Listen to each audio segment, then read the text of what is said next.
Ingredients required: 500 grams boneless chicken breast or thighs, 3 tablespoons butter, 1 tablespoon olive oil, 6 to 8 garlic cloves, minced, 1 tablespoon ginger, grated, optional, half teaspoon red chili flakes, salt and pepper to taste, 1 teaspoon dried oregano or mixed herbs, optional, half cup heavy cream or cooking cream, fresh parsley, chopped, for garnish, lemon wedges, optional, for serving.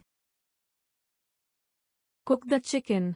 Heat olive oil and 2 tablespoons of butter in a large skillet over medium heat. Add the chicken pieces to the skillet and cook for 5 to 6 minutes on each side until golden brown and cooked through. Remove the chicken from the skillet and set aside. Make the garlic butter sauce. In the same skillet, add the remaining 1 tablespoon of butter.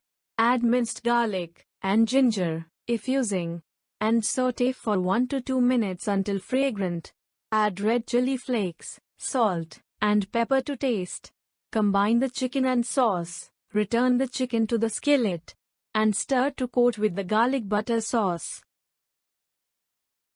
Add cream. Reduce heat to low. Add heavy cream and simmer for 3 to 4 minutes until the sauce thickens. Garnish and serve. Garnish with chopped parsley and serve with lemon wedges. Serve with rice, naan, or steamed vegetables. Simple and tasty butter garlic chicken is now ready to eat. Enjoy the food. Thanks for watching the video. Please share with your family and friends. Please subscribe to our channel and click on bell icon to get the latest updates.